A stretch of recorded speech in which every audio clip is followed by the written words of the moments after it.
क्योंकि स्वामी जी जो prostate cancer है, अब ये हो रहा है कि पहले तो ये 65 साल की उम्र के बाद होता था, लेकिन आजकल काफ़ी कम उम्र के जो लोग हैं इसकी चपेट में आ रहे हैं।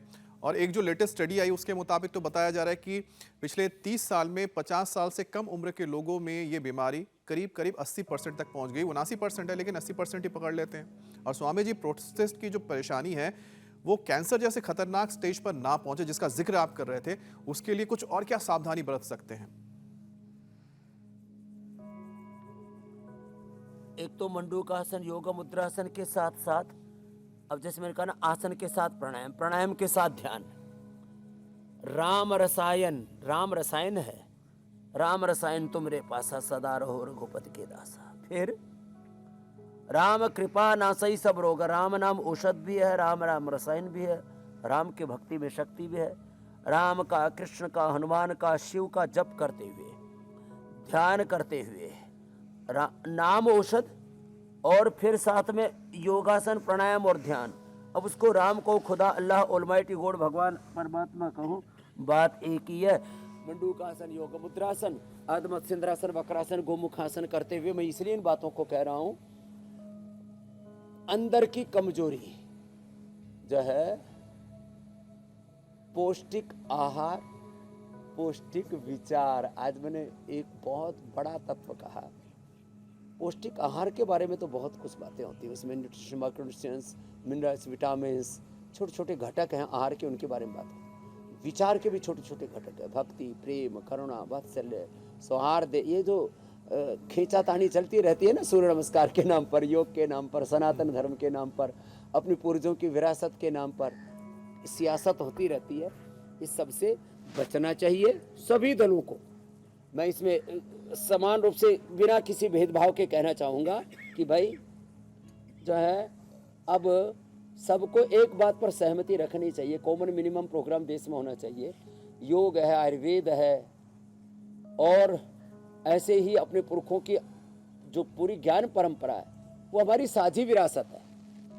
बहुत बड़ा शब्द बोला है मैंने अमित भाई जी, साझी विरासत। बिल्कुल स्वामी जी। और इस साझी विरासत के बारे में कोई सियासत नहीं होनी चाहिए।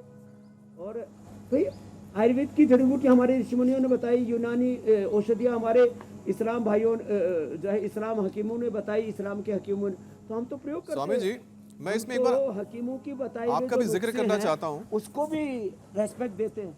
जी स्वामी जी। जैसे आप देखिए कि आप अरब देशों में जा रहे हैं, आप वहाँ पर जाते हैं, योग करते हैं, वहाँ पर तो कोई परहेज नहीं है। हिंदू मंदिर तक अरब देश में बना है। और सबसे बड़ी बात है कि हाल ही में स्वामी जी सऊदी अरेबिया, जहाँ पर कि सबसे पाक स्थान है इस्लाम के, मक्का मदीना, वहाँ पर अगर सरकार, वहाँ की मिनिस्ट्री है सर, कल्चरल मिनिस्ट्री, स्कूलों में योगा को लेके कंपटीशन करवा रहे हैं बच्चों में, ताकि जिसमें बच्चियाँ भी शामिल हैं। तो आप बताइए कि फिर हमारे देश में फिर क्यों इस तरह के परहेज की जाती है या फिर लोगों को गुमराह करने की कोशिश की जाती है? वैचारिक दरिद्रता स्वामी जी अक्सर कहते हैं।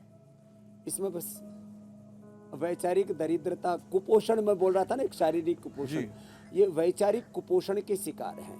ये जो है आइडियोलॉजिकल क्राइसिस है, और डेफिशिएंसी है, और बैंकरप्सी है।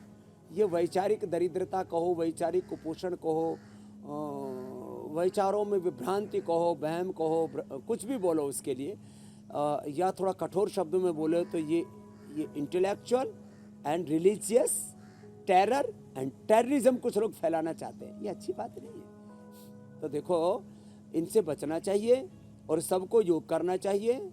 सबको योग करना चाहिए, सूर्य नमस्कार करना चाहिए, आसन, प्राणायाम, ध्यान करना चाहिए। और मैंने कहा, अपने पूर्वजों की, योग की, आयुर्वेद की और तमाम सांस्कृतिक विरासत पर, सनातन जो शाश्वत मूल्य हैं जीवन के, और जो ज्ञान, विज्ञान, जीवन जगत के बारे में, पिंड ब्रह्मांड के बारे में अपने पुरखों ने दिया, इस साझी विरासत को संजो के रखना चाहिए। इस पर कोई सियासत नहीं करनी चाहिए। ये तो इस बात के लिए बात कह करके फिर वापस आगे बढ़ते हैं।